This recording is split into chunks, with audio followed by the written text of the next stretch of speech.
Amy, can you hear us? Just a plaque that sits on the wall. Yes. Okay, ready when you are, Chair. Okay. Good afternoon. It is February 29th, and I'd like to call the regular meeting of SRTA to order. We will start with the Pledge of Allegiance. Flag in the corner, if you don't stand, please. Mr. Cry will lead us. Salute, pledge. I pledge allegiance to the flag of the United States of America and to the republic for which it stands, one nation, under God, indivisible, with liberty and justice for all. Thank you. Thank you all for coming, and despite the monsoon that we got hit with this afternoon, you all made it. And there's lots of things. I just saw an aerial of the river, and the bridge at Nuripon is completely underwater. So I hope we got a good foundation there. Staff introductions, Mr. Got to do a roll call. Happy to do so, Chair. Good afternoon, Chair Mazzano and Board of Directors. Welcome here today at our February meeting. Oh, wait, Do a roll call. Amy, do we need roll call? We can do roll call first. Let's do roll call first. Okay. Good afternoon, Chair Mazzano, members of the board. We'll start with roll call. Board Member Audette. Here. Board Member Cry. Here. Board Member Eisenbeis. Here. Board Member Gallagher. Here. Board Member Jones. Here. Board Member Kellstrom. Here. And of course, Board Member Mazzano. Here. Thank you, everyone. We have a quorum. All right, now we're going to staff introductions. With us today, here in the room, and then in the other end of the hall, helping manage the meeting, Amy Lindsay, Administrative Associate here at SRTA. We have Assistant Transportation Planner, Laurent Beauregard, Associate Transportation Planner, Mehdi Monadini, Chief Fiscal Officer, Jessica Carson, and then we also have Senior Transportation Planners, Jennifer Pollan, Keith Williams. And I'd also like to announce that as of last month, in January, Michael Cooker was promoted to Senior Transportation Planner here. He's been with the agency since 2018, and we're happy that he has that opportunity here at the office. So if you congratulate him on that when you talk with him. And legal counsel, John Kenny, is also here. That's right. that does staff introductions. Congratulations, Michael.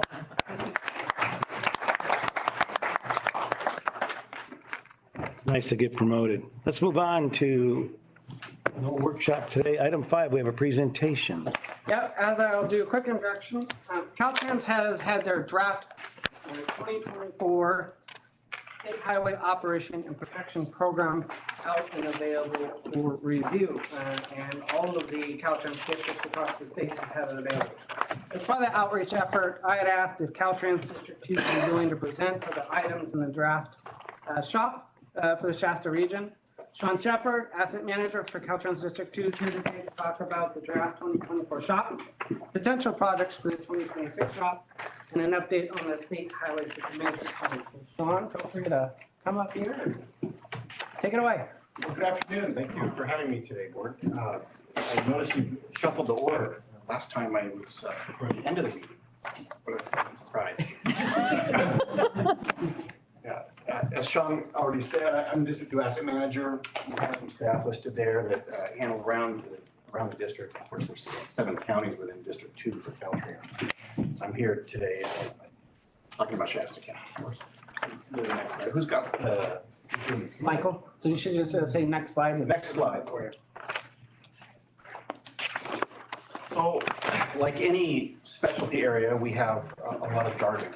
I don't want to lose the main point when I use some of the jargon, so I've included a slide kind of talking about what the different words and items are that we're going to be discussing today. That's next.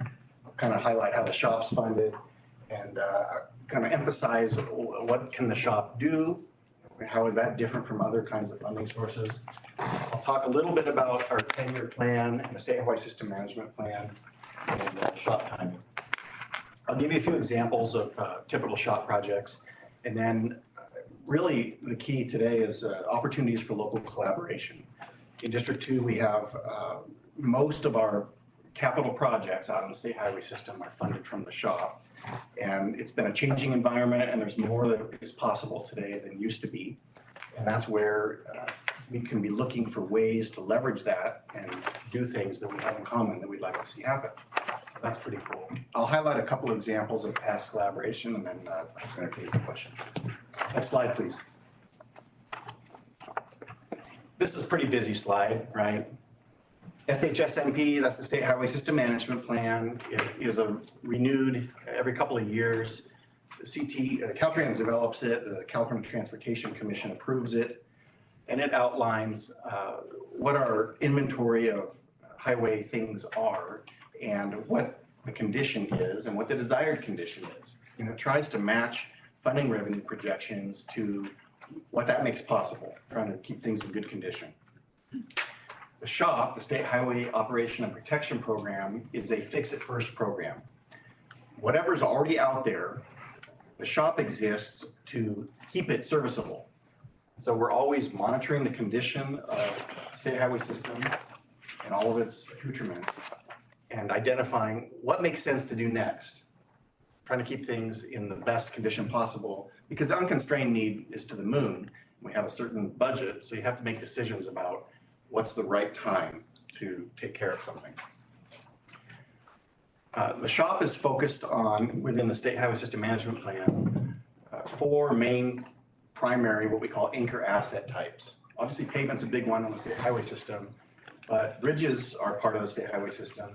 And then drainage that conveys water across the state highway system, and then transportation management systems. That's things like CCTV cameras that give us feedback, or the signs that can be controlled from the district office to give the traveling public information about road conditions or closures and other things that are helpful to connecting everybody and understanding what the condition is. There's more than 24 other performance objectives that catch all those little details that come along with having a roadway. I won't bore you with those details, but I gave a few examples there on the slide. One I'd like to highlight is the fairly recent for the SHOPP addition of our capacity to take care of bike and pedestrian infrastructure. The Complete Streets goal is to support multimodal transportation. So it's not just about cars and trucks. People are moving in lots of different ways. And Caltrans is interested now in, hey, how can we bridge some of these gaps where there's openings, where there's spots where it's hard to get on a bike or walking. People that have various limitations and handicaps, we may be able to provide a way for them also to travel. And that's something that the SHOPP was not always able to do, but that's been added the last couple of cycles of the State Highway System Management Plan. So you may not have been aware of what that has made possible. That's something I just wanted to highlight as one of those other performance objectives. So briefly, there's performance targets that come out of that State Highway System Management Plan where they say, hey, we've got to clean up a certain number of items and bring them up into good condition, whatever they are. And that's prescribed, it's imposed on each district in Caltrans, and there's a budget to do that. And that's what the 10-year plan does, is it lays out a program of hypothetical projects that would meet that performance demand. And then those enter into a planning process and go into project delivery and eventually out to construction. And that's looking at a 10-year timeframe. So that's what the project book and the 10-year plan are talking about. The first year of the 10-year plan is this year. I'm talking about fiscal year, so for the state that ends June 30th. That's the first year, and there's 10 years. The first 5 years are projects that are already, we say it's in our pipeline. They're under development now. We've already got a set construction date. The last 5 years are projects for which planning efforts are underway, and the closer they get, the more that becomes official. Some of them can be considered very flexible in the outer years as budgets and performances change and are updated. Sometimes those vary, right? New needs are identified or local priorities change. We have the ability to shape those outer year projects as they become closer to becoming reality. So you can kind of see it as a conveyor belt, bringing in forecasting future needs and trying to identify what the right work is to do and when it should be done, if that makes sense. Next slide, please. I was gonna try to have a flow chart to show how the shop is funded. But it's pretty complicated. It would never work on a slide. But briefly, those large gas taxes that we pay at the pump, these excise taxes are supporting this work. So that's what that has made possible. We all recall that Senate Bill 1 was passed by the legislature back in 2017. And that imposed a lot of the formalized asset management framework on the department. So with additional funding comes additional responsibility and accountability, right? Theoretically. And that's only right. So there's a few different colors of money, if you will. There's state highway only funds. There's a federal gas tax, as you know, that is dispersed among the states, and that is federal participation within our shop. And then we have money that's specifically tied back to Senate Bill 1 that supplements and completely funds certain types of projects.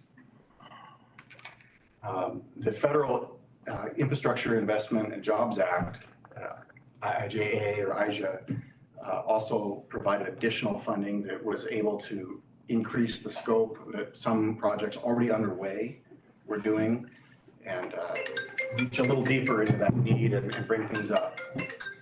So that's kind of a survey of various funding sources.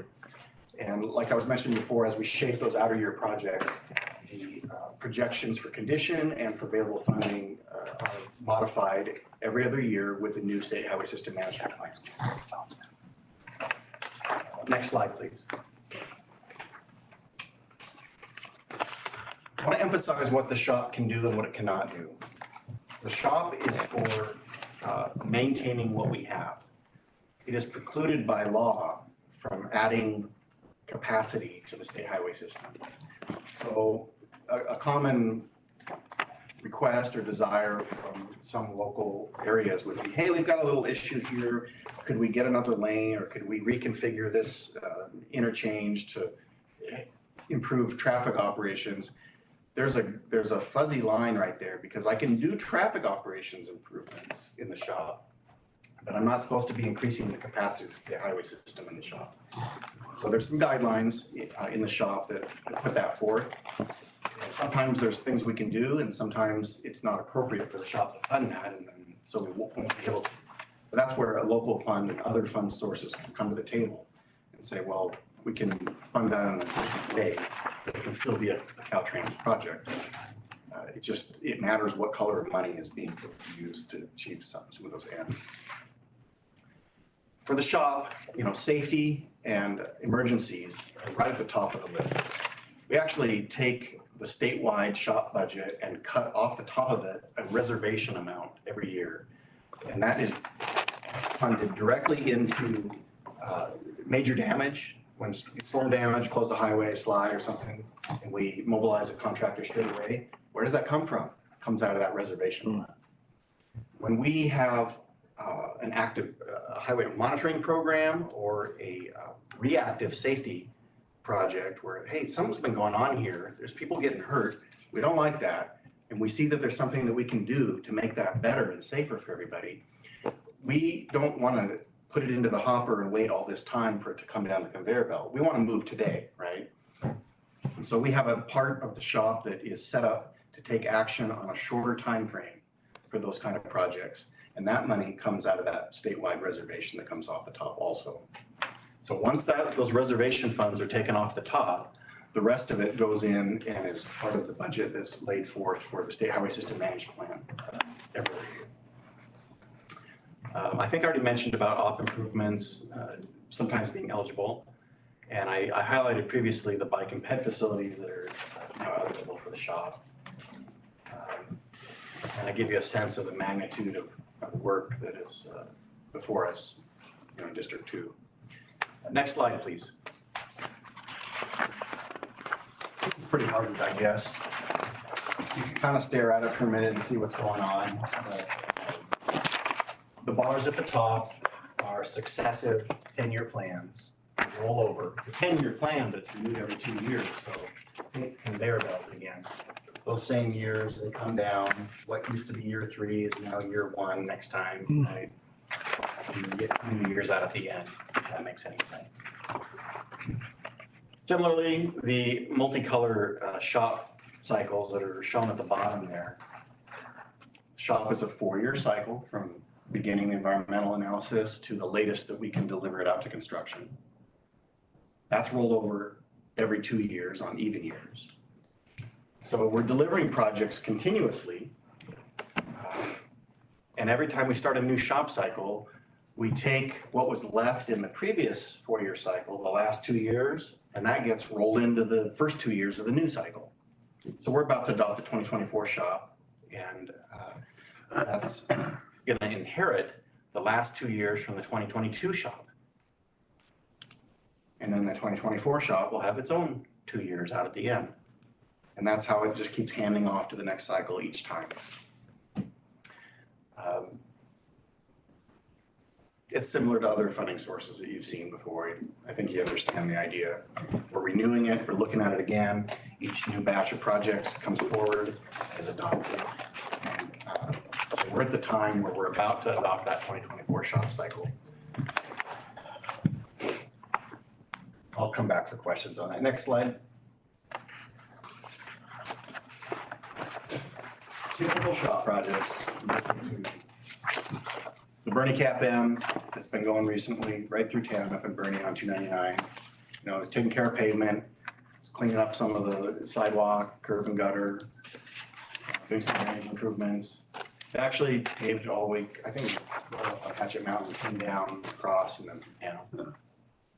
A few years ago, Hat Creek Bridge replacement, right there on 44. You know, just life cycle replacement, right? So a lot of this stuff's been around since the teens or 20s, 30s. Maybe we widened it in the 80s, but it's at the end of its life. And so we're doing a lot of major replacements of structures, bridges, trying to keep that stuff open. Lake Boulevard pavement is coming forward right now. You may be aware that that project is coming. It's doing a mix of pavement and complete streets type work. Side Hill Viaduct was another one in Shasta County. You remember there was just north of the lake there on the southbound side. We're all driving over that big arch bridge now. We used to be on a viaduct that had that tight turn in the corner, right? That was another life cycle replacement for a structure. So these are just typical capital replacements of our infrastructure that keeps the state highway system running. There's many, many of them, right? There's just a few examples that I think you might be familiar with. Next slide, please. Opportunities for collaboration. This is what's exciting me here. The fact that we're able to combine funding sources. We can establish separate projects and combine them for construction means it's possible to be looking ahead at what the district has in the 10-year plan. And we may be working in areas where locals know that there's something else going on, and you might like to add some scope to our project that would address a local need. And we're talking to each other. We may know about that. And if that work is SHOPP eligible, it may compete and we'll be able to put that in. And if it's not SHOPP eligible, you may be able to bring some local funds of one color or another to the table, and we can incorporate that work. And so there'd be the saving, because we're already putting the construction contract out, right? And then you don't have to do any of that part. You can make a financial contribution, and we can come alongside. Obviously, one well-known recent example, or two, you know, Razzle, that happened, and then again with Fix 5, where you can bring some STIP funds alongside to do work for which the STIP is eligible and can be combined along with a SHOPP and then the other funding sources, the Trade Corridor Enhancement Program, we owe a great gratitude to. And this is how we put together a single project that takes care of all the different kinds of needs that we see. So we like to do this, right? This is leveraging what we each have to get what we all see is necessary. So those are examples of past things, but what we'll want to be doing is have everybody aware of what is in our book in the future. Where are we gonna be working? What kinds of projects is it? And we wanna hear from you about local needs, what we know, and what might be possible, and what you might be willing to bring to the table so that we can work together. We had a cool opportunity recently going the other way as well with the California Street Cycle Track, right? Caltrans was able to take a portion of the IJA funds and make a financial contribution to the city project to do that work on California Street with the cycle track. So this is a two-way street, right?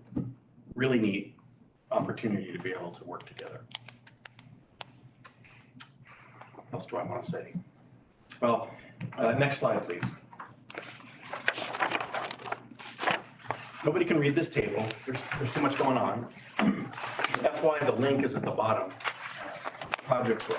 This is a public-facing website that is available to each and every one of you. And there's a variety of filters available, and you can go in and dive into the details of what's going on in Caltrans SHOPP. Want to see where we're working, where we think we may be working in the future, what's coming up. This is the thing to look and see. What can we do to collaborate? What can we do to meet all of the need that everybody knows about? We do a good job, I think, of investigating and talking to people, trying to understand what's going on the state highway system everywhere that it exists when we're doing a project. Trying to take a comprehensive look. Asset management's all about taking care of what we need to take care of while we're doing it.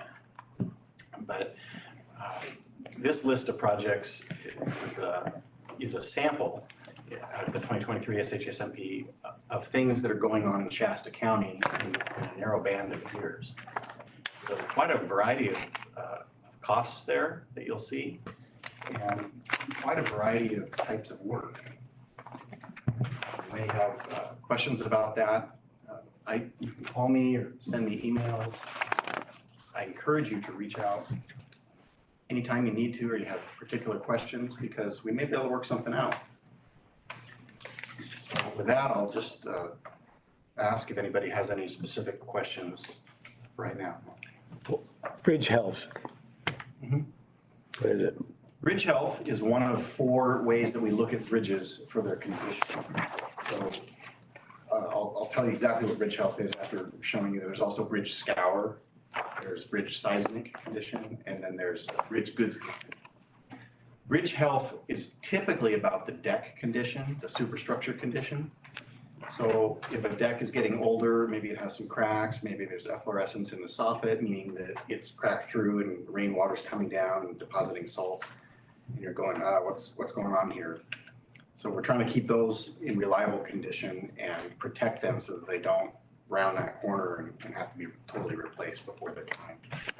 So there's a variety of things that are done on their bridge inspections, and that's quantified and rolled up into a final condition of either good, fair, or poor. Most of the state's highway bridges spend most of their life in fair condition, and that's okay. We're not in the habit of throwing our tires away when they're only half formed. Can you go back to that, the funding for the SHOPP? Back to that graph. One more. Back. Well, one more. Well, where it showed that you had vehicle tax, gas tax. 2 slides before this. Okay. Oh, we went. There we go. So motor vehicle fuel tax and then motor vehicle weight fees. That's where the SHOPP funding comes for, but none of that money can be spent on additional roads. But yet you also have additional bicycle and pedestrian lanes that they don't pay any vehicle fuel tax or any vehicle weight, but yet they're funded by SHOPP. So I know that comes from the state of California, but they're picking and choosing what they want to expand. And yet the group the pedestrians and the bicyclists don't pay any shop fees. That's correct. It just doesn't seem like it matches what we would need in Northern California. Why do you think that's the case? Why do I think that's the case? Historically, the shop has not been able to be engaged in bike and ped infrastructure, and I think that, you know, statutorily it's been set up that way for a long time, right? There's been a pivot in the last several years where they've revised what we're allowed to do just in that way, right? So it's still not eligible to add vehicle lanes, but it is eligible to add new infrastructure for sidewalk or bicycle lanes. You can build new and it's considered closing a gap. So if there's a gap in the system, they go, well, that's poor, you know. So in that sense, you're allowed to build new bicycle lanes. I would be speculating on people's motives for changing those things, but that is what has happened, your understanding. I mean, on the way over here, I must have passed 300 or 400 cars, but I didn't pass any pedestrians or bicyclists. I suspect it's the state's way of encouraging us to ride more bikes and drive less. It's called the 15-minute cities, Mike. Yeah. The other thing, Real strategy behind what that is, and we need to be aware of It it. just seems like they should be a little bit more flexible for rural areas that don't have the density really to support what a large metropolitan area might. Yeah. All I can point to is that there are multiple funding sources in transportation. And the SHOPP is one that was created with a specific intent to maintain and sustain what we have.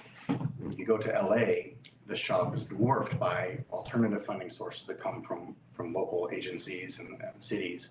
And so they've got other pools of funds into which they can dip to do the kinds of expansion of whatever kind to which you allude. In the North State, we don't have that. In fact, SRTA is the only MPO in our district, right? In the other counties, they have local transportation commissions and they run on a pretty lean budget. So it's just a different part of the world here.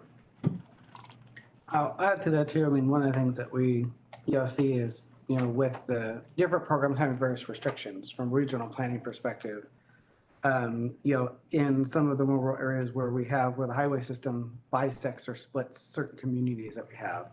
For example, whether it's in Anderson, 273 and I-5 both have kind of split their community with the facilities, or Bernie, Fall River areas in the county.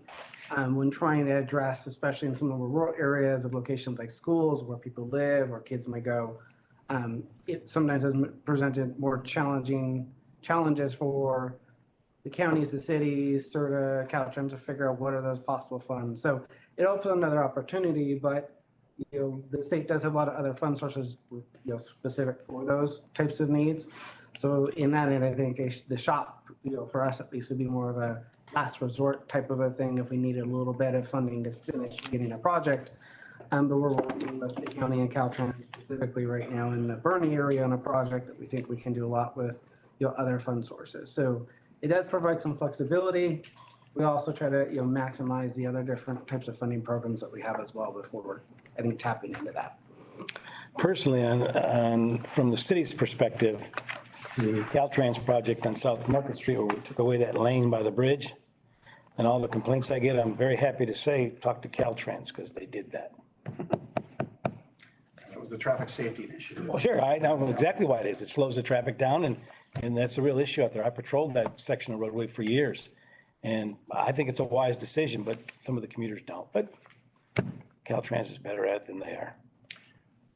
Well, that's a matter of debate, isn't it? Depending on whom we're speaking. I think. Well said, by the way. Nice play. You played that one correctly. I suspect that we don't always appreciate what some of the trade-offs are. And, I know for Caltrans, we're obligated in many ways to be concerned with other aspects of things that may not be what's important to some people. And there's always going to be those tensions, and you all know that better than I do. So, because you live in this world, don't you? I think you're doing a great job. Very kind of you, thank you. I just want to build on something you said, and then we'll take any more or I'll be done. I was here today talking about the shop. It's not the only way that we can build projects. We have a strategic investment group that is moving all the time, identifying needs that don't fit in the shop, and trying to match them up with other funding opportunities, grants. There's funding sources that are of a different color that have different constraints than the shop. And so the shop isn't the beginning and the end of what happens. The shop is just the bulk of the workload around here. It's just about taking care of what we already got before we do anything else.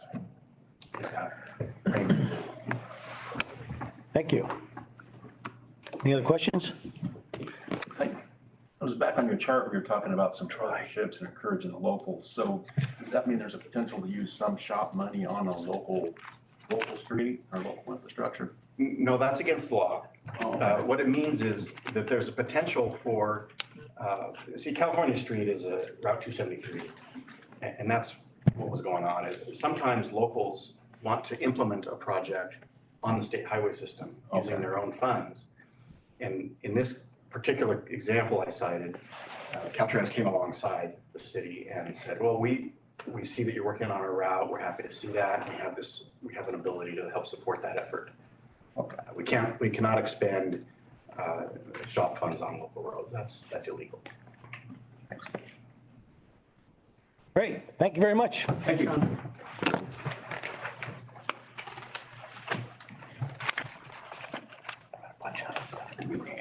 Move on to item 6, reorganization of the SRTA board. And to elect a new SRTA chair and vice chair. So I will entertain a motion. The chair. I will make a motion that we keep Mr. Mazzano as chair and Tina as vice chair. I second it. The first and second, all in favor? Aye. Aye, opposed? Motion carries. Have you got that, Amy? We had a second by who? Can you repeat that, please? Right. Cry. Okay, thank you. Mr. Cry. Okay, moving on to item number 7, appoints SRTA, Fiscal and Policy Committee and alternate. Thank you, Chair, and congratulations on another year's chair. Working with you. Just real quick on Fiscal Policy Committee. We, by policy, have a 3-member Fiscal Policy Committee to provide the highest level of management oversight related to the agency's financial operations and policies. Some of those duties are summarized within the staff report, including participation in audit reviews of the agency, to receive and potentially recommend changes to agency policies to the full board, and also to conduct the draft performance annual review of me as your director. By policy, the chair in default serves on the committee with 2 additional board members. So each February, we ask the board to appoint members to the Fiscal Policy Committee. While not in policy, but at least in prior practice, to assist with the committee, staff continues to ask the board, besides the 2 additional members, to appoint an alternate should those primary members, one of them not be available, so that we can still have Fiscal and Policy Committee meetings. With that, Chair, I'm going to hand it over to you. So we'll entertain the nominations for the first 2 committee members for the fiscal policy. I nominate Chris Kellstrom.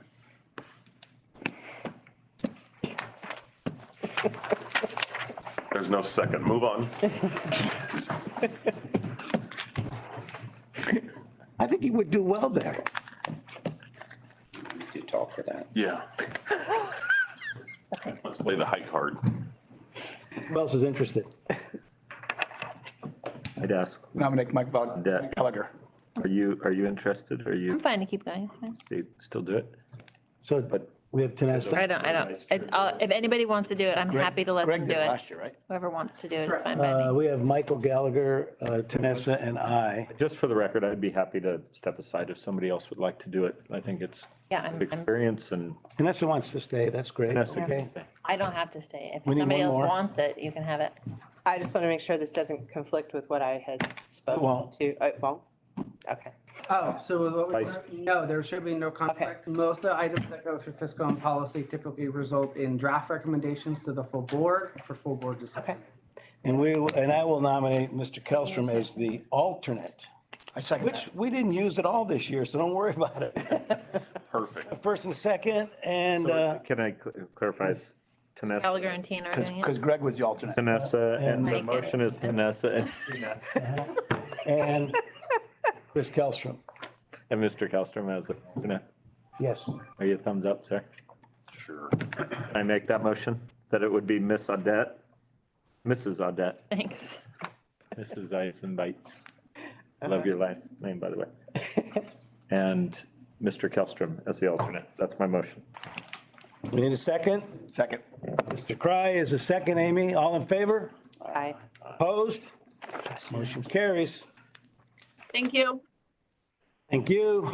I finally won one on Tanessa. Just for the record, you should all make note of that I had a victory there. I'm gonna go home with a smile on my face. Item number 8. Some in the room get Any it. public comment in the room? That's what I'm talking about. Amy, do you have any? I do not. Nor do I. Did I see? And Michael, you have none on the phone? Okay. And none in the room. Moving on to the consent calendar. All matters listed under the consent calendar are considered to be routine and will be acted upon by one motion. There will be no separate discussion of these items unless good cause is shown prior to the time the agency votes on the motion to approve. Is there any issues with the consent calendar? I have a couple things I want to talk about. Which are they, sir? Items 2, 6, 7, and 8. Let's take item 9-2 first. We have a question about the minutes. I think you would, does he want to do the rest of the consent first, then we move those, or is that, sorry, sorry, Chair. Yeah, so if we want to talk about 9.2, item number 12, I believe we had a majority that said no to hydrogen fueling station and to send the 9 million back if need be, and not talk about it later, but in the minutes here, it says number 4, staff recommendation number 4 was pulled for more information and continued to a future meeting. I don't remember it that way. We double checked a couple of times to re-go over that. It was done as a motion as something to bring back to the board, which I will do today during the executive director's report. I anticipate further discussion after that. Okay. It's not the way I remember it, but Me neither. here we go. In terms of the decision-making of 1 through 3, yes, the board decided not to do the 2.1 million. That would be matched for the project. Right. There was staff recommendation for it was related also to the MOU and wanted to have that as forward for any additional updates. That is specific to what we will address. Okay. So the match funds, you are correct, were not approved. They're not provided. And we've had discussions with Shasta and Caltrans headquarters staff, which I'll provide an update.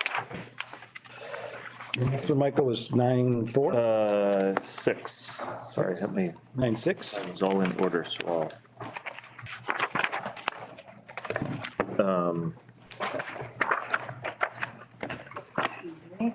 I'll have to go back.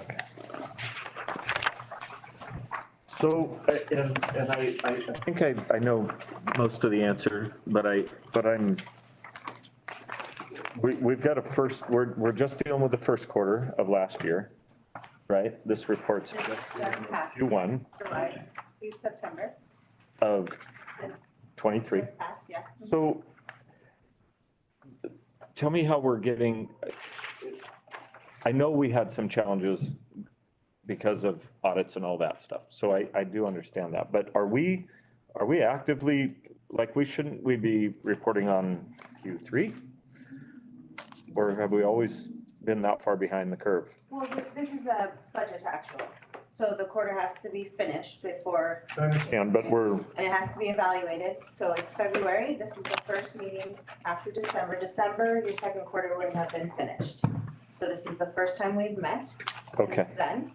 And because we did have certain items that filled the calendar of the last meeting, I had to push these more routine reports forward. So, I try and get it to you the first meeting after the quarter has been closed and closing entries have been made. So any adjustments I need to make, vendors sometimes don't get their invoices in to me 2 to 3 months later. And so to get all of that record into the proper performance period, I sometimes have to That far back. wait. Okay. Yeah, I knew there was a good answer, and I'm not criticizing. I know I'm asking questions, but I'm not criticizing, and I know your burden, so that answers my question on that. I have a little more on 9.7.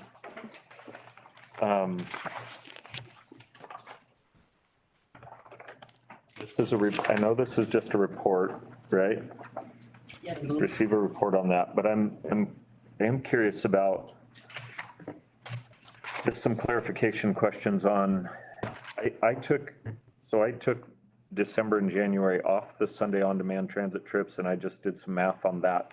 Similar, so July through November of the on-demand for weekday, and then the difference between Sunday and if I did my math right, it costs us about $2,710 a day to run weekday on demand and $3,365 a day for Sunday on demand.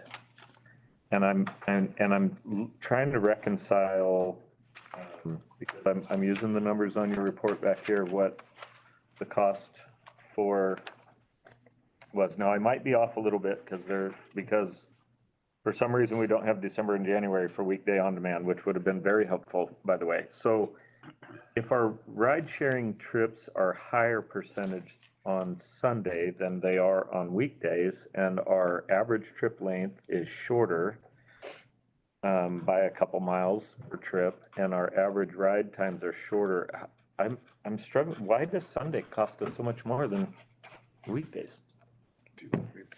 If I'm doing my math right. If I'm not, just correct me and I'll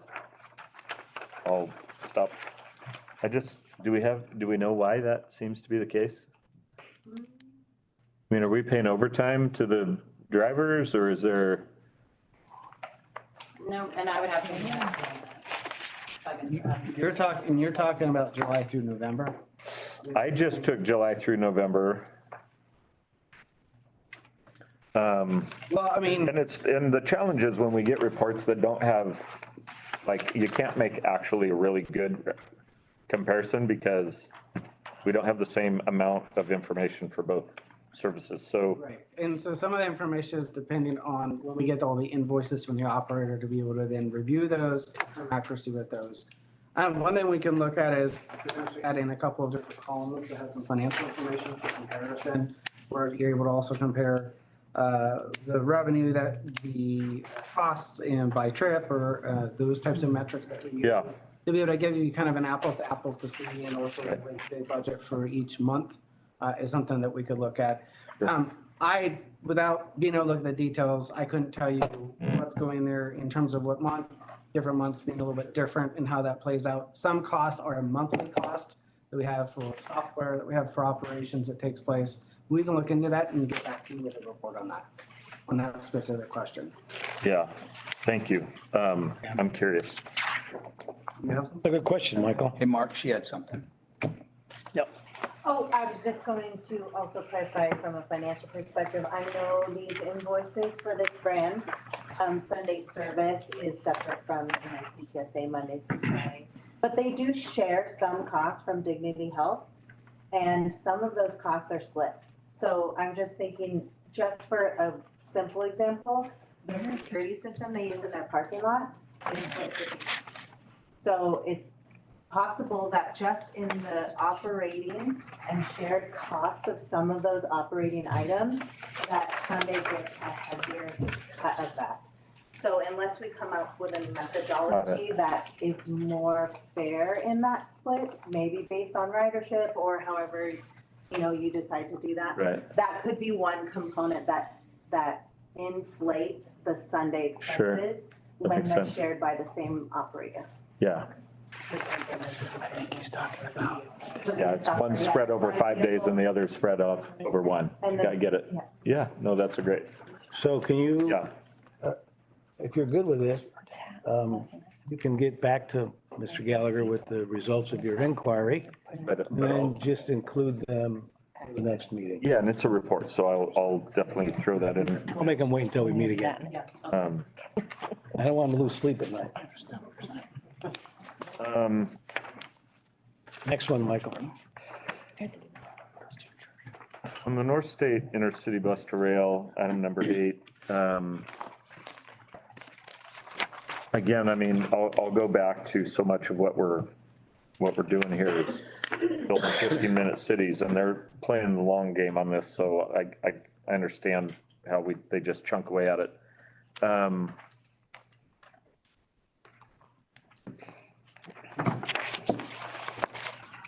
I guess I just need to call out that we're gonna spend,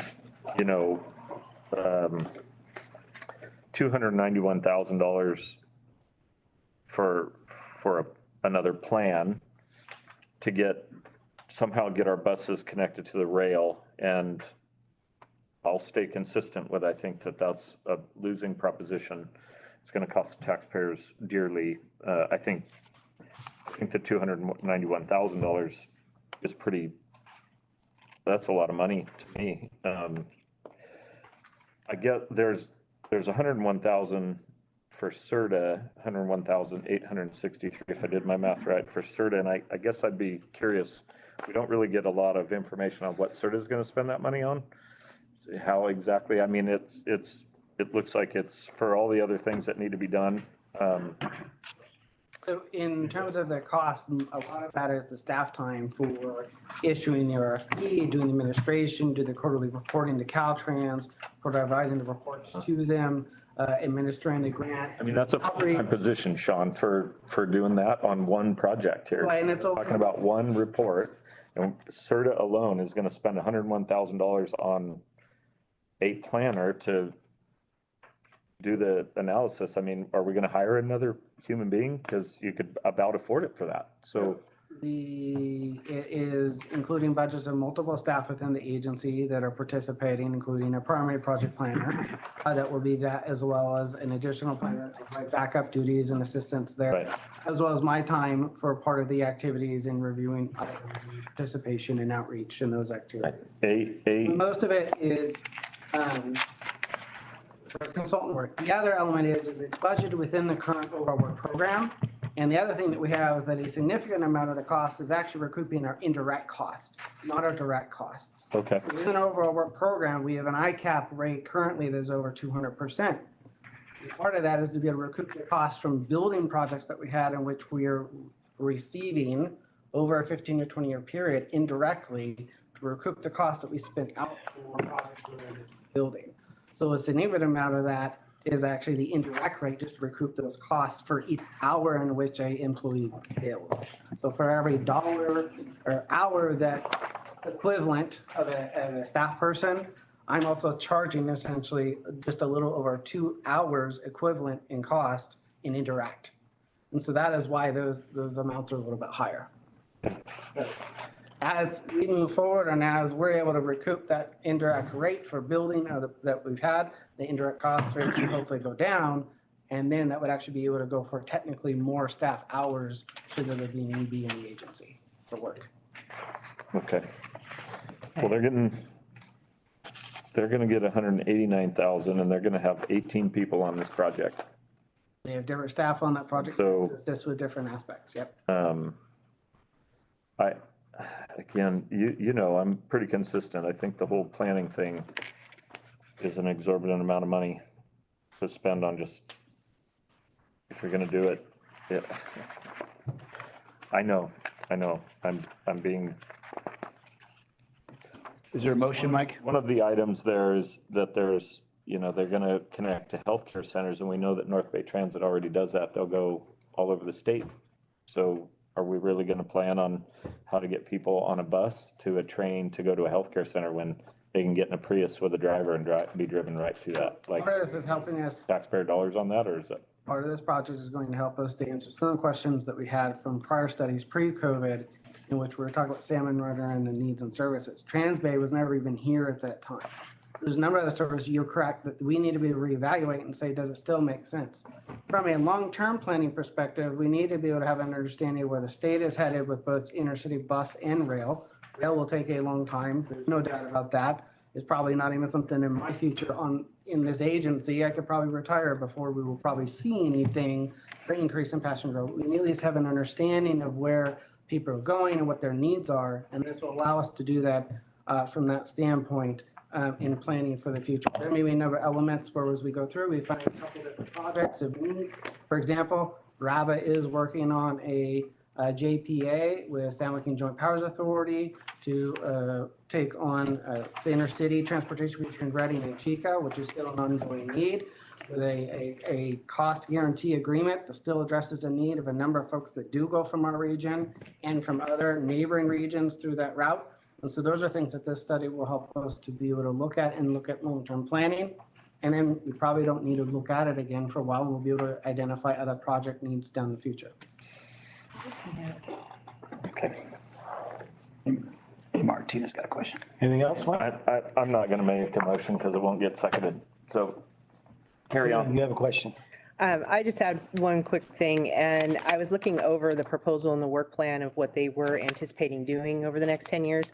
And I see that what they basically want to try to do is rework the existing rail systems within downtowns, like say Sacramento or Chico or what is already there. I would hate to see that the money and the resources go into looking into this when those cities already have existing resources, like light rail, for instance, in Sacramento.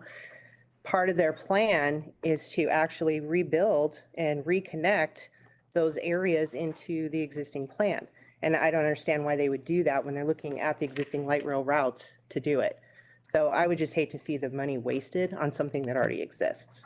Right. So, and I think what you're referring to too in the proposal of the consultant is other projects that they've worked on, for examples. This study is meant to be able to look on specifically also just how do we connect to those systems? So what is the need there and which is the most beneficial connections? For example, if there's a need down the road, and we've talked about with, intercity bus down to the Amtrak station or SRTA station, which connects to all the rest of the entire regional network system that's there, or connecting to the Bay Area. So this is more of about what are the most appropriate connections to maximize opportunity for people in this area to connect to those systems. We're not looking at improving their systems or anything else like that. Well, actually, they are in page 4 of their proposal. It talks about creating Midtown, Old North Sacramento, and Natomas, as well as North Valley Railroad stations for Chico and Marysville. So they're looking at redoing that setup, but I mean, it already exists. So, I mean, I wouldn't want to see funds wasted on that when those already exist. I can see like from Amtrak to the light rail station, which is literally, half mile away from each other in Sacramento, but This is the other workaround for the salmon runner, and I will fight that till I die, whether I'm on a board or not. That's really what this is about. It's about somebody's dream of building hydrogen buses so we can run to Sacramento and back. And this is around in my estimation.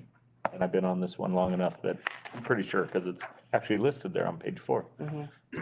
That's what this is about. That's what we're talking about. In terms of private project and okay, clarify that. okay, that sounds good. Thank you. You're gonna make a motion? We need a motion on this one. Need a motion to authorize the executive director to execute technical service agreement with the COM and prepare the North State Intercity Bus to Rail Plan. You're gonna do the whole consent calendar? Well, Do the whole thing? but You want to pull it off, Mike? are we gonna, Mike? Well, my motion isn't gonna get a second, so I'd motion to not approve at this point. now we have a motion to not approve 9-8 and it's seconded by Patrick. All in favor of, How about do a roll call? we'll do a roll call vote, Amy. Okay, On 9-8. The motion is to not do it? Not approve 9-8. okay. We will start with a roll call vote. Board Member Audette, No. Board Member Cry, Nope. Board Member Eisenbeis, Yes. Board Member Gallagher, Yes. Board Member Jones, Yes. Board Member Capstrom, Yes. and Board Member Mazzano. No. Okay. Motion does not pass. Or I'm sorry, motion passes to not approve. It is not approved. I get that. The board's discretion is essentially the board is not authorizing to move forward with this project. The way I see it at this point is that then we'll need to notify the consultant and we'll have to discuss with the Caltrans, which probably means giving back the money is what I think we're looking at. If I'm understanding the motion correctly as it was passed. That's the gist of it. Michael? We did not authorize the staff recommendation, Right. so. That kills the project and we'll wind up giving the money back. Let's move on. You have anything on 9.9? I'll just move to get the rest of the consent calendar and pass the rest of it. And we'll take a motion to approve the consent calendar. I'll make the motion. Second. Did, Tommy? She did it. I She thought did so. All right. And Kellstrom seconded. Vanessa made the motion to approve consent. And Kellstrom seconded. All in favor? Aye. Aye. Anyone opposed? Motion carries. Move on to the regular calendar. Item number 10, Executive Director's Report is an information only item. Yeah, seriously. I have about, I think 5 items here briefly to discuss for you. First item is on legislation. The last day to introduce bills in the state legislature was February 16th. Just today, we also received an update on potential bills that agencies may want to track from California Association of Councils of Governments, or CalCog. Staff will be reviewing information provided and various bills and may have items to present for potential support or oppose letters either at the April, June board meetings. 2 items that we were tracking last year, Assembly Bill 6 and Assembly Bill 7 by Assemblywoman Friedman, were 2 bills that would potentially impact future regional transportation plans. Those 2 bills have yet to be reintroduced in the Senate, and the Senate committees where they stalled previously. It's my understanding they could still potentially be presented even after the February 16th deadline. We'll watch to see if they are brought back. The current position is both a concern and a unless amended position. I'd say opposed unless heavily amended has been the CalCog position. So we've got pretty unanimous opinion across our urban and rural regions on those 2 bills. So if there's any change, I'm gonna bring that before you. At the last board meeting, the board had asked for a potential presentation by Redding Rancho Area Economic Development Corporation. They are scheduled and not allowed to present today, but we have scheduled them for April. The Redding Rancho Area Economic Corporation would like to know what items are of interest to board members, including questions, so they can address your interests at that meeting during their presentation. While you can provide comments today, I will also be following with an email at each of you for some input, so I can then share that with them and so they can have those as part of the presentation. It was a hydrogen stuff, wasn't it? That was the biomass hydrogen project. Red Bluff, that's what we wanted more information on. On there. Related to the item on consent and then follow-up regarding hydrogen station and funds. Correct. We met with RABA, Caltrans, and Shasta staff after the December board meeting here at SRTA, in which the SB 125 funds were not included as part of the match to the hydrogen station. We discussed obligation deadlines, environmental, and other topics. At the end of the day, Shasta is focused on providing those specific federal funds towards zero-emission hydrogen fuel cell projects. They weren't interested in those towards any other projects. So they will be looking at reallocating those funds to other projects in the state. The Shasta has a specific deadline of obligating those funds by September 2024, or that the state might use those funds. So one positive we did get in that discussion was, that Shasta did want to stay in, discussions, coordination about agency needs, not just in our region, but across the North State related intercity travel, and how they might be able to support future efforts for communities. So we'll stay in communication with them periodically on what they are doing. A couple budget updates of what's going on. Federal budget. The federal government has been in a continuing resolution as they discuss annual budgets for a variety of federal agencies and programs. Today, they had a vote, because they had at least one deadline, where they've extended deadlines for those discussions to take place by March 8th and March 22nd. This has had an impact on the timing of a number of Federal Transit Administration competitive grant programs that RABA, Shasta County, and Dignity Health regularly, yearly will apply for. So that way we can maximize transportation funds for the region and lower LTF dollars that we would utilize otherwise. Usually we have that all done, and as part of the actions with those grants, SRTA must review and certify those projects as support and that are consistent with our plans and programs. That has been moved to the April meeting pending continuing resolutions because this calls for. Depending on timing, and we don't know if deadlines will change, we may have to come back to you with a potential retroactive support for those projects for those organizations because they may have already had to submit projects to receive funding. But we'll have more in April. Over the last 5-6 weeks, we've seen a number of items related to the state budget.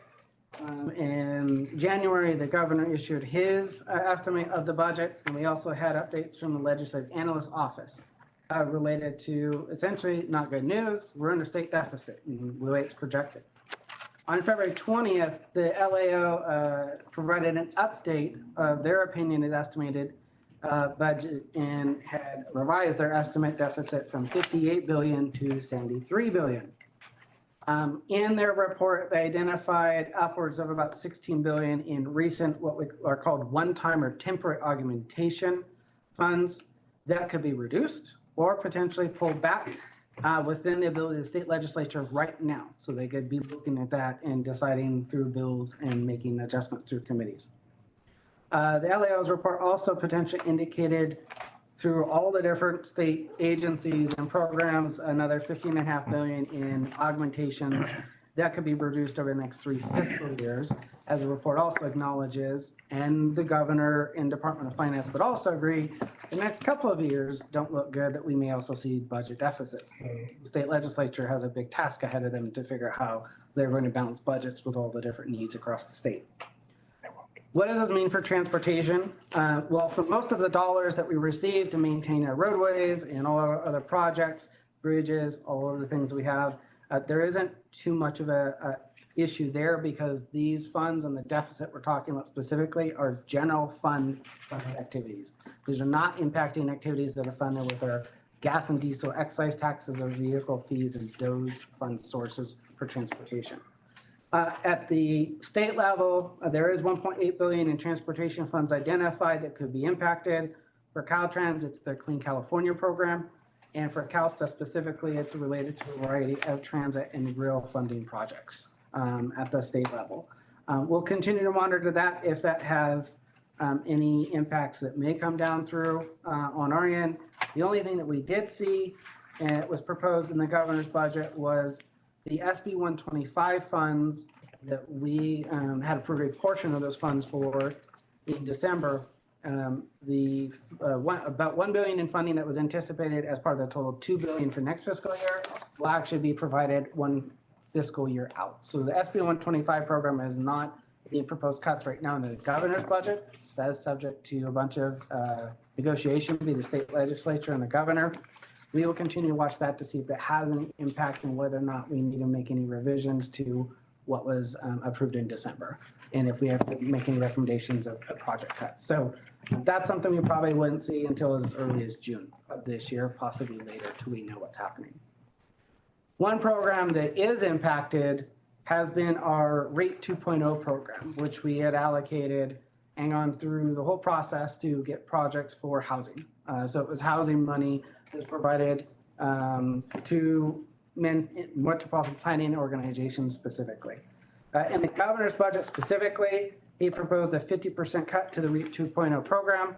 This was discussed at the most recent CalCog Regional Leadership Forum as well.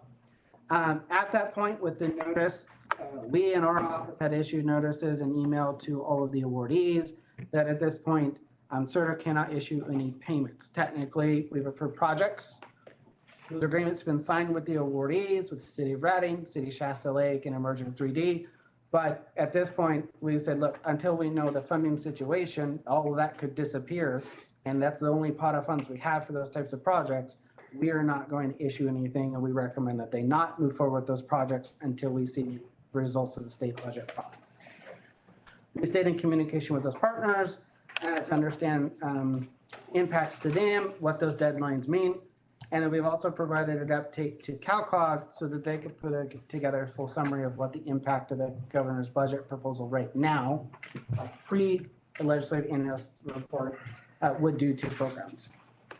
One thing we did receive is as part of the program, they said we could receive funds in advance so we could pay out money because we can't use planning funds for capital projects. And so we said, hey, we need money ahead. We did actually still receive from HCD a portion of the funds in advance. Those monies are sitting in a standalone account and they're just going to sit there until we see the results of state budget and any subsequent actions this board may need to take on the projects that were awarded. So more to come on that one. With that ends my executive. Excellent. Item number 11, CERTA board members report on attendance at conference meetings reimbursed at CERTA's expense. Requirement of the Assembly Bill 1234 information item only. Claudette, do you want to Chair, expand? would you mind if I went back? I'm sorry, I'm struggling a little bit, but I have to address a couple things. I find it fascinating that the state of California at the legislature level and at the governor's office, housing has been the most important thing on planet Earth, and we don't have enough of it while they, try to impose rent controls to people like me who have rental properties and yet the first thing they cut, which on one hand, I'll be completely honest with everybody in the room, I'm okay with that as long, I don't think metropolitan planning organizations should be in the housing business to begin with. We should stick to streets and roads and transportation. I think that was the original design, but it shouldn't be lost. And I know it's not lost on many in the room that if we don't think that's just not the tip of the iceberg and of what's coming as far as cuts, I mean, he's ran the state on complaining about our housing crisis, and the first thing he takes away is the housing money. So we should all wake up to what's going on in California. It's a concerted effort to tear the thing down as far as the state goes and force us into little boxes that are not going to be healthy. So we gotta push back on this stuff and be aware that's what's actually going on. And I think we heard at the budget, I mean, what the governor was saying and what they were saying at, sorry, help me. At home? No, down in Sacramento at the conference. Oh, we're at. yes. The League of California Cities, our lobbyist group or whatever, they were saying, well, they were telling us the governor wasn't being honest. So whatever's coming out of that guy's office, we shouldn't believe it for a second. Like, we should be planning for a lot worse than, and hope and pray that it's not as bad as some of us in the room might think it's going to be. So this is how this state operates. This is how the progressive legislature that we have, the supermajority that we have, this is how they do business. And I think we have to be ahead of this curve when it comes to transportation, because we can say that's safe, but nothing's safe with this guy running the state. None of those monies are safe. And I just have to say that because cuts are coming. They're gonna come like a freight train because he's gonna try to balance a budget. So there's that. So now my question to you is, do you have a motion? I appreciate your comments. No, it was just, he just gave us a report. So I'm just saying there's nothing to motion. It's, well, I motion to kick Governor Newsom out of the office. That would be a motion. I would entertain that. Make that motion. You should be happy because REAP dollars are for housing where you don't have to drive. It's for closer in the city. So you should be excited that it's cut by 50%. Well, if you interpret me as not caring about those who need services, then yeah, that would make sense. Say that. I statement just would said make sense, if it's but- about 15-minute cities, it's about putting in housing close by where you don't need transportation. Right, but shouldn't that be done by a different department than the transportation company, the transportation planning? Like, why are we Invented it. doing that? Because we invented the idea, CalCog invented the idea, and it expedited things. It met a lot of the goals. So, Well, cuts are coming across the board, correct. not just read. That's a good thing. We should be adjusting accordingly if we were actually All right. thinking ahead. Ms. Sadette, do you want to expand on the CalCog conference?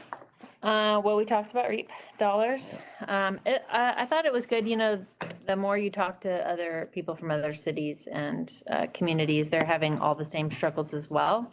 No one's really excited about the budget or about the direction in many ways because it's a lot of ideas and not a lot of funding to back them up, and people got started, and a lot of those projects, I mean, we're not in the boat where we have a project already started and now we're not gonna have the funding that's gonna backfill it, so that part for us at least is good. But there are a lot of agencies that spent hundreds of millions of dollars and now that budget's being cut, so for us, I think we're still in a good spot. But yeah, I mean, it's always eye-opening to talk to the big bad LA people who are also not happy about what's happening and also pretty uncertain about the future of transportation when you remove gas tax. And you put heavier vehicles on the roads, and you're not expanding capacity. It's an issue for everybody. So at least a lot of us seem to be in the same boat. I don't know what impact that will have, but I thought it was eye-opening, as usual. I was at the same conference and I found it fascinating at times. Some of the speakers provided some great information. I took a lot of notes, a lot of photographs of their visual presentations. I sat with Sean through most of the conference, and that guy works all the time. He's either doing conference stuff or he's doing this stuff from here on that computer he's got. And he still is able to answer all my questions when they bring up things that I just don't understand. And yeah, there was a lot of discussion about the billions of dollars that we're gonna lose from gas tax because of this mandate on EVs, and yet for the second quarter in a row, Tesla is losing money, and all of the other, I just heard a story the other day, Reeve, the new electric truck, they lost $42,000 per vehicle that they've sold. The vehicle costs a lot, but they're losing 42,000. And all the manufacturers are rolling back their production of electric vehicles. And then I talked to some people in the trucking industry, and it appears that Sacramento wants the trucking industry to put in the charging stations for the commercial rigs. And they want to charge them for a road tax for using the highway. So that was my spin on it. And Sean, if you want to add to that, because you were there.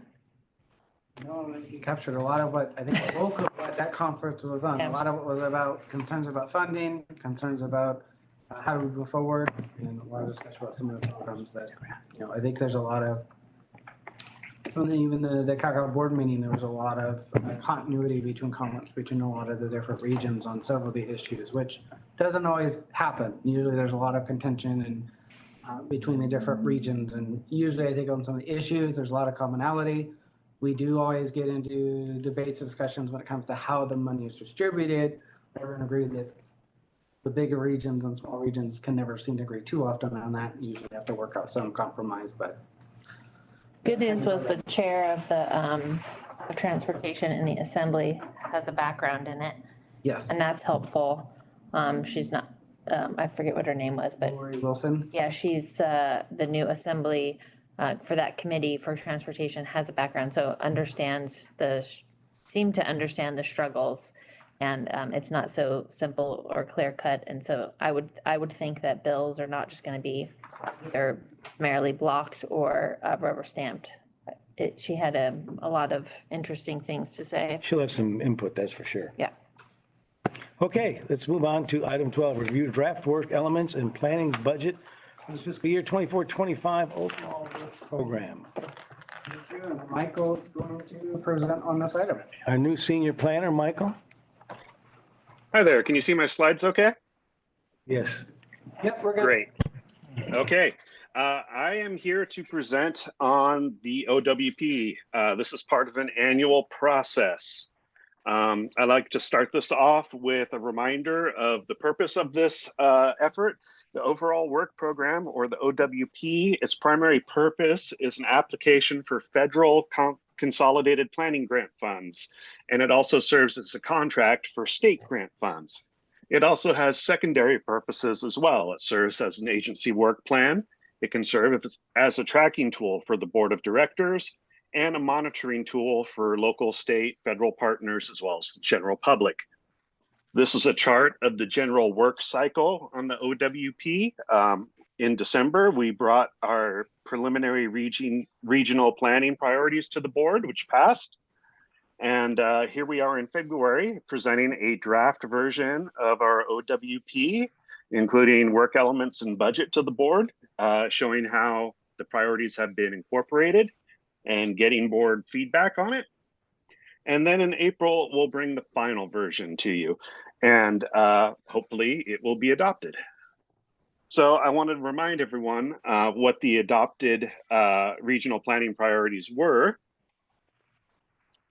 Safety, resiliency, mobility, and efficiency on regionally significant corridors. This will include ongoing work such as the Fix 5 Cascade Gateway Plan and the Envision 273 Plan. Goods and freight movement, which includes the above two plans, which I mentioned, as well as freight planning. There's a work element devoted to that. And we also have a new one that I'm going to talk about in a minute. Data and performance-based planning, that will include work like this SRTA Regional Data Dashboard. Active transportation, this will include technical support to our local jurisdictions for grant applications.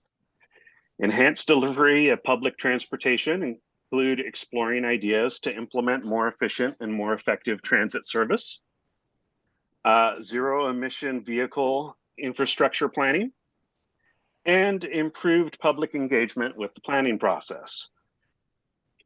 So what's new in this year's OWP? We have, not supposed to build like that. We have a major revision of appearance and structure and a minor revision of the content inside based on prior Caltrans feedback. We have two new work elements, regional freight planning 70118, which is funded with SB1 formula funds, and low stress Shasta, which is a tentative work element programmed in anticipation of receiving grant funds. We have an estimated budget just shy of 6 million, which is a little higher due to that anticipated grant award. And so I have a recommendation, and that recommendation is to review the draft 2024 overall work program and provide any feedback to staff. Thank you, Michael. Do we have any questions about this? Am I really the only one that has questions for this? No, you're not. You guys. Questions, Michael, bring it on, come on. Well, the zero emission vehicle thing, infrastructure planning, the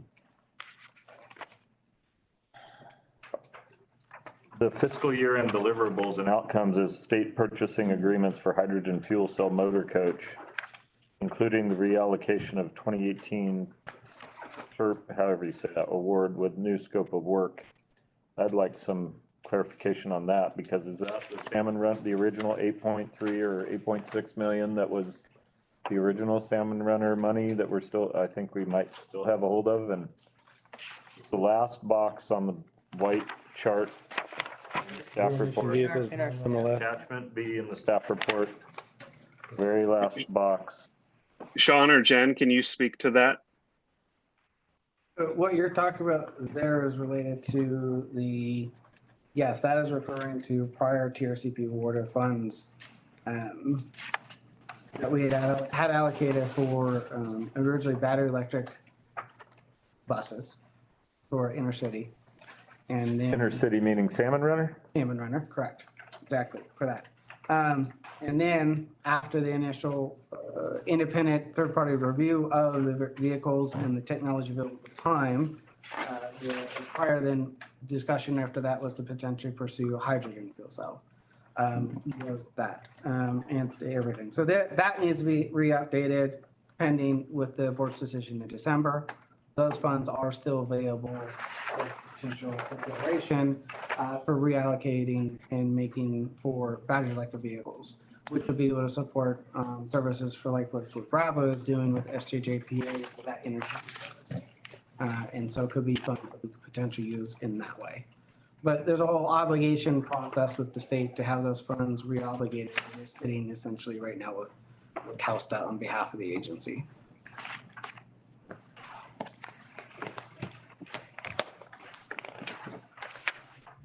And there are funds that would be available for us for the region to go to use towards the zero emission, the integrated clean transit plans that we've, SRTA and both RABA have needed to adopt.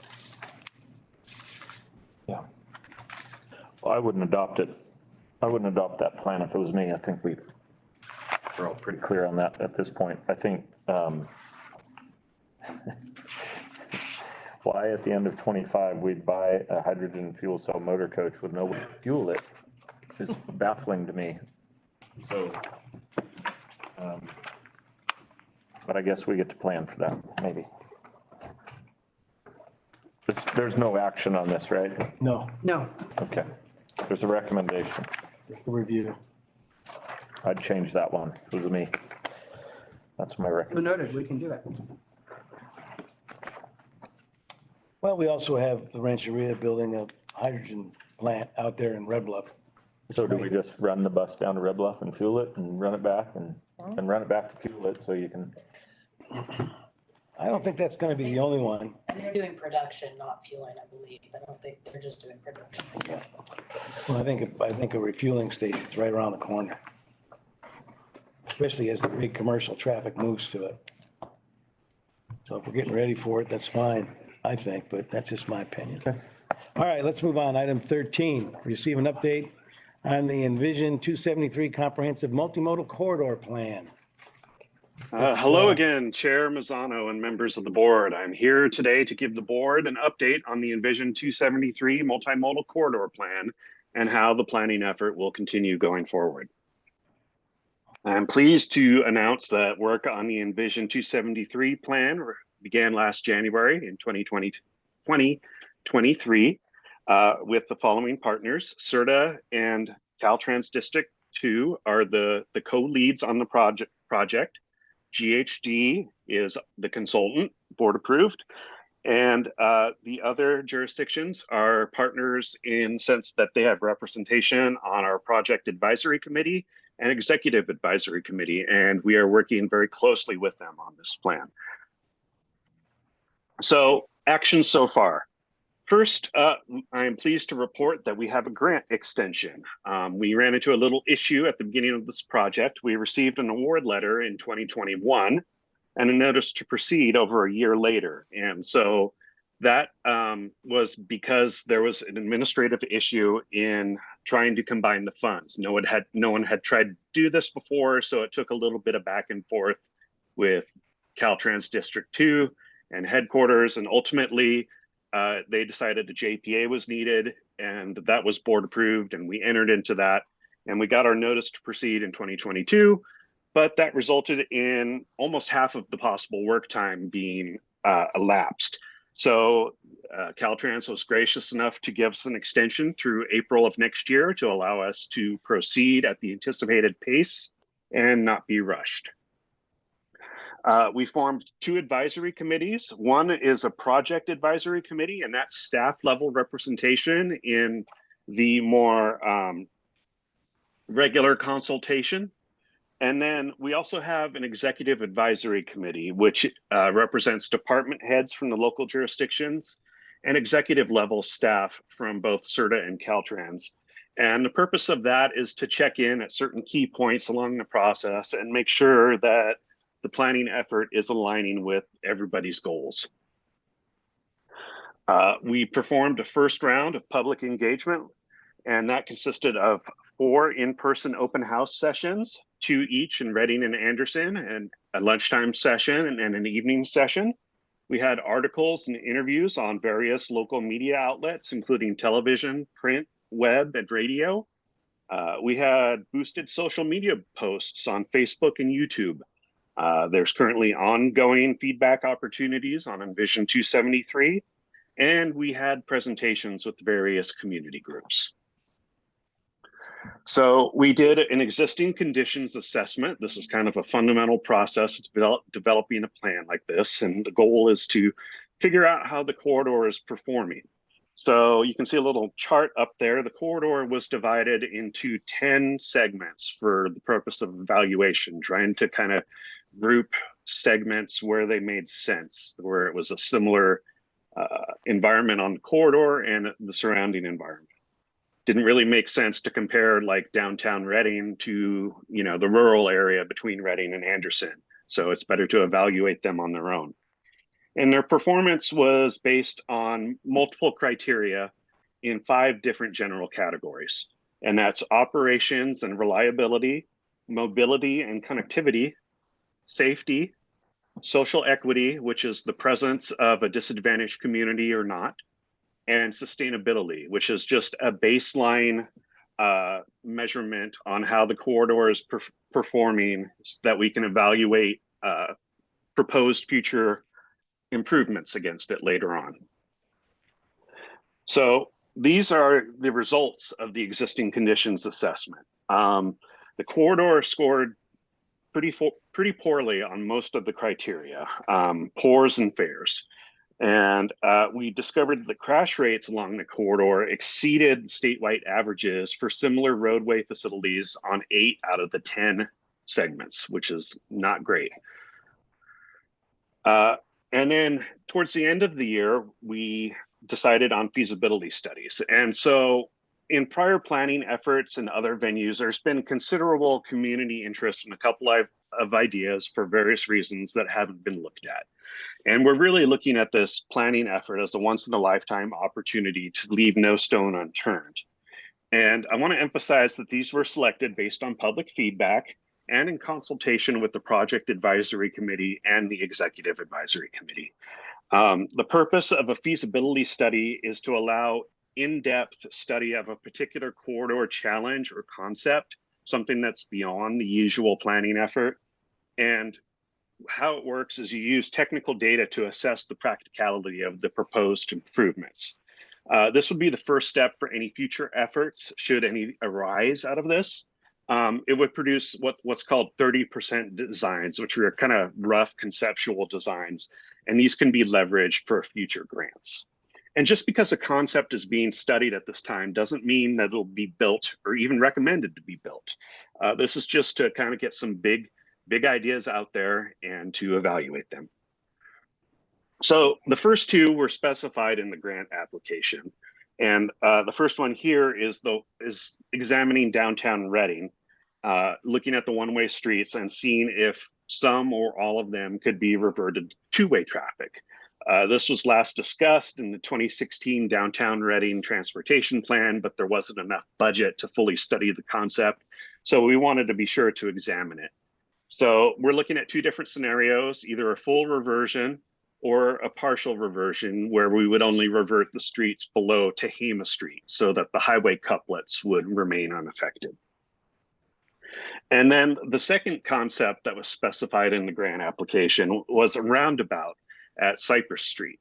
That also came out of the 2016 Downtown Reading Transportation Plan, but again, it didn't have the budget for that. And so after talking with our partners and residents and evaluating public feedback, we really realized that we needed to look at more than just a roundabout. So we're calling this the South City Park Micro Corridor. And we're looking at the area for improvements between East Street, which is the top circle on the map up there, and Cypress and Parkview and California Street. And the goal would be to enhance safety for all users and improve access to key locations such as South City Park, Library, Safeway, City Hall. We've heard from residents in the subdivision on the west side of 273 that they'd like to be able to get to the park in a simpler, easier way, because right now a lot of them would have to kind of go north or south and double back. And we'd also be looking at enhanced connectivity for people walking, biking, and rolling. Then these are what I call the elective feasibility studies. These were just purely pitched by the public, and these were identified during the planning process, essentially. This was the highest scoring concept among all of our partners, and that was the study of a separated multi-use path connecting Reading and Anderson. And if we were to proceed with it, it would be a major step in implementing the board-approved Go Shasta Active Transportation Plan. And it could improve corridor safety for all users, not just people walking and biking, but people driving as well. So this would assess possible routes, estimate right-of-way engineering and construction costs, identify any additional challenges such as environmental or any known unknowns, and provide high-level design concepts. Another one that came up was looking at a railroad crossing or relocation and signalization in the Shasta County area between Reading and Anderson. And this one is a little complicated. So I've got these little animated things that pop up here. Right now, White House Drive, right there, crosses all the way across 273 and the railroad and connects to two frontage roads, but it doesn't have a signal. But on the other hand, you've got Happy Valley Road, which has a signal, but doesn't connect over to East Side Road. So we're going to see if, those can be altered to make it work better, essentially, for everyone. And, that left turn, an unsignalized left turn across 273 from east side to southbound 273 is a little fraught. So we'd be looking at that. And we'd also be examining the feasibility of a signal at Latona Road. Here you can see Latona Road and Jolly Giant Flea Market right there on the intersection, but you can see there's some gravel operations nearby. And you've got these big, heavy, slow gravel trucks that are coming across, and they could benefit from a signal. The next concept we're going to be looking at is the Breslauer crossing in Buenaventura. I'm sure we're all aware of the challenges that the Breslauer Railroad crossing poses. It has an extremely high grade and not much of a staging area at the signal between the 273 and the tracks. And so because of the grade, this can pose particular challenges for lowboy trucks. And what's being proposed is relocating the signal crossing up to Buenaventura intersection, which has a much lower grade, and you'd eliminate all of those bottoming out incidences. And then it was proposed to retain the existing crossing at Breslauer for people walking and biking, because there are people that take advantages of the services on Breslauer that travel by foot, and so making them double up to Buenaventura and come back down would not be optimal for anyone. And then the final concept we're looking at aims to take a fresh look at the State Route 44 gateway approach into downtown Reading. When this was first built around 1964, this was primarily undeveloped area. Does the current configuration still make sense? Can it be changed to better meet local goals? One possible approach could be a boulevard treatment that could better connect the Turtle Bay area to the rest of the city and vice versa. What would the impacts be? What are the costs and benefits be? What would the next steps be? And so those are our proposed feasibility studies that we're currently working on. So what are the next steps? Well, we're going to finish those feasibility studies and then identify potential projects and strategies for the entire corridor, analyze those strategies, see how well we think they'll do at addressing all of the issues identified in the corridor report, and then do a second round of public engagement upon that and say, hey, what do you think about this? And then based on that and how well we think that they'll do, we'll select and prioritize solutions. And those will be grouped over various timelines, short-term, mid-term, long-term type projects. And then we'll develop the draft and final plans. So the upcoming updates to the board of directors include, in December of this year, we plan to present a draft of the plan for review and feedback, and then incorporate the board feedback on that effort and present a final version in February. And so the major deliverable, of course, is the Envision 273 corridor plan and all of the assorted sub projects that have been sub deliverables that have been generated as part of the effort. It'll include conceptual drawings and designs, the prioritized list of projects. Some of these improvements may be able to be programmed through SHOPP, which we heard about at the beginning of the meeting today, and others may require grant funding through other programs, such as the Highway Safety Improvement Fund, the Active Transportation Program, and other programs. And that concludes my update. Are there any questions or comments? No questions, Michael? Thank Terrific. you. Thank you so much. Okay, let's move on to item 14, adopt a resolution 24-01, approving the 2024 Shasta Coordinated Transportation Plan and authorize the executive director to make technical corrections. That's Mr. Williams.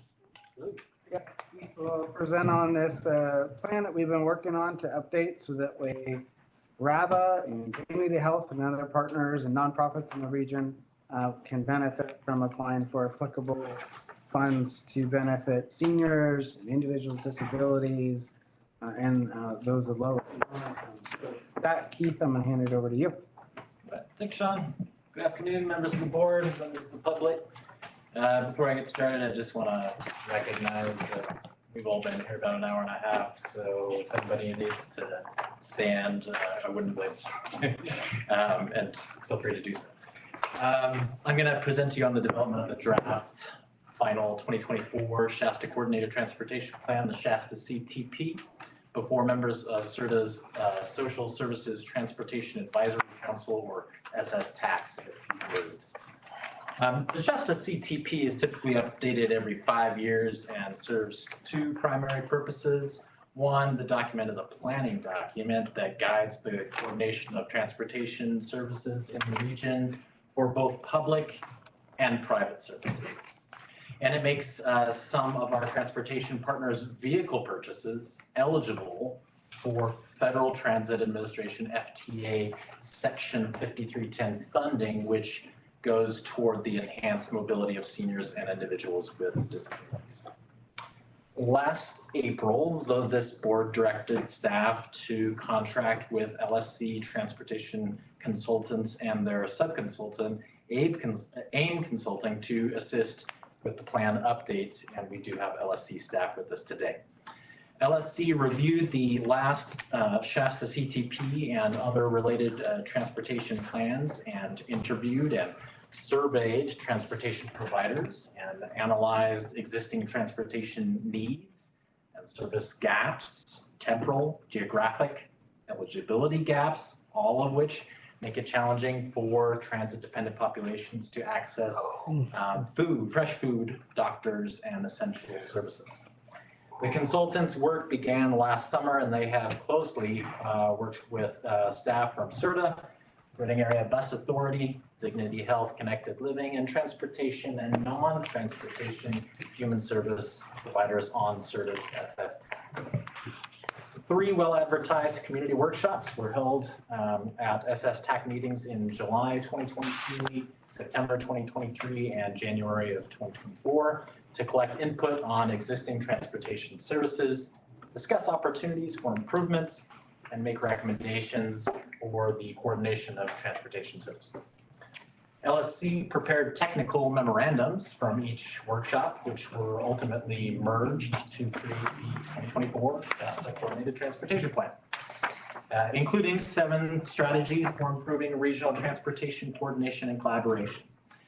Transportation providers, SRTA staff, and SS TAC members also reviewed the myriad proposals included in the plan, which would execute those strategies. And here are just a few of the proposals. One is to create consistent regional driver recruitment, development, screening, and training standards. Another one is to consolidate RABA and Shasta Connect services under one organizational lead. Another is to research and make progress towards resource sharing between agencies, for example, drivers and maintenance agreements and vehicles. And also to expand the existing RABA travel training program. And there are many more. The final workshop was held during the 14-day public comment period from January 23rd to February 6th. The SSTAC decided to make a recommendation to the CERTA board on the plan's approval. Patrick Geegan, chair of the SSTAC, and Kristen Schrader, fellow SSTAC member, are here today to make a statement on behalf of the SSTAC. So I'll hand things over to Patrick at this time, and then we'll finish up after the statement. So Patrick? Like Keith said, my name is Patrick Geegan. That's right. I am the chair of the SSTAC. And we have a letter for your recommending that you approve the coordinated transportation plan. I'm blind. For me to read it would be very difficult. So Kristen will present that letter.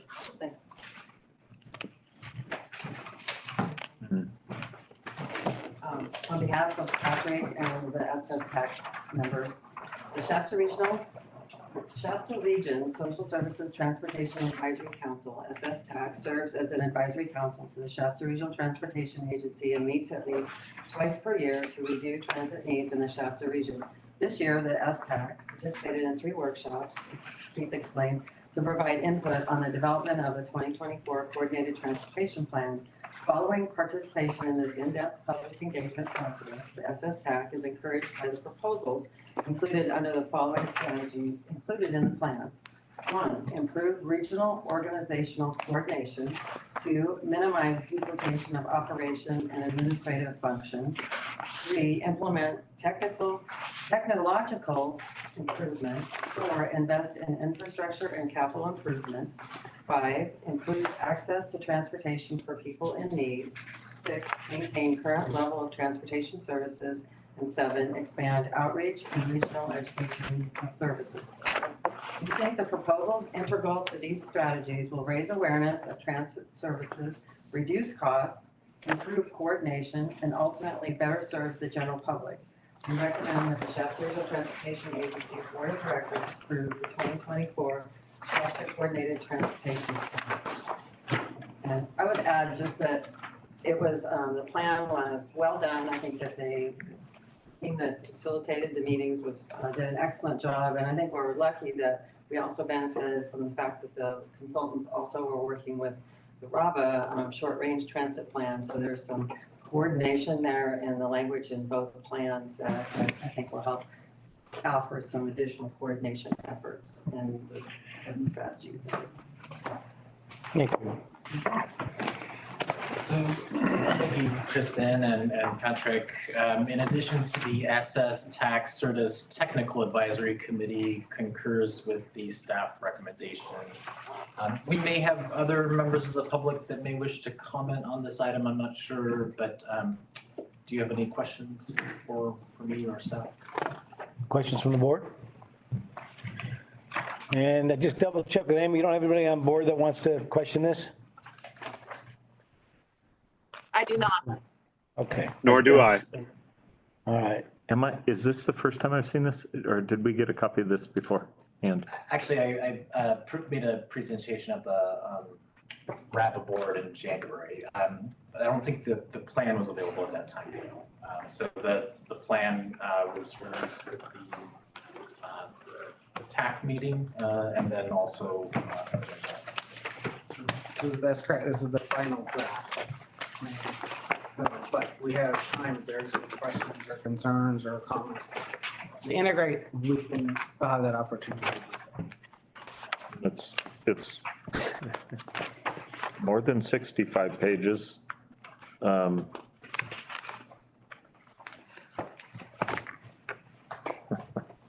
So the answer is yes, this is the first time I've seen this.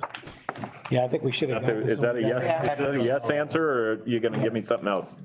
Is this the first I've seen this? I don't know. It was released with the Technical Advisory Committee meeting and then again with this. This is the first time this full draft has been provided to the board of directors. And we're gonna vote on a resolution on it. So we can push this to, We can't push this to April if. I make a motion, we push it to April. I'll second that. We have Amy, we've got a motion for Mr. Cry to push this refer to the April meeting, and that is seconded by Mr. Kellstrom. Take a roll call vote, please. Did you want to say something? Go ahead. Curious if anyone has any questions that I could, because we also have. I think the questions will come after we read the report. In fact, I'm sure of it. Yeah. You think? Unfortunately, not just you, I'm looking at her. Glad you're here. We didn't get this with our staff, with our report. We got this today. Chair Mazzano, just to clarify, hang on just one sec, just to clarify, the links are always provided in the staff report, and those go online at least 72 hours before you guys get your reports. So those are available online as a link for the attachment, and it says there. So we don't always print these large documents for you guys, but those links are always available. Okay. Well, next time we'll look at it on the computer.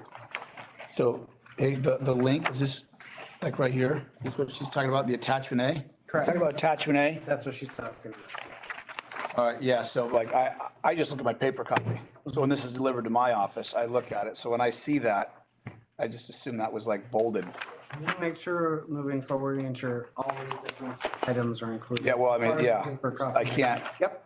It doesn't, there's no hyperlink. When it's bolded and underlined, I just assume that that's an attachment we're gonna receive. Yep, we'll fix that. Yeah, I'm sure Chris was like touching the paper, expecting it to open, but. We do the same gonna thing take with the that? city. So on that, I will just say, if board members have he's a good questions or guy. comments, feel free to send those my way. We'll share those with the consultant and staff and anything else. And then we will come back to you. Okay, we still have to do a roll call vote on the motion.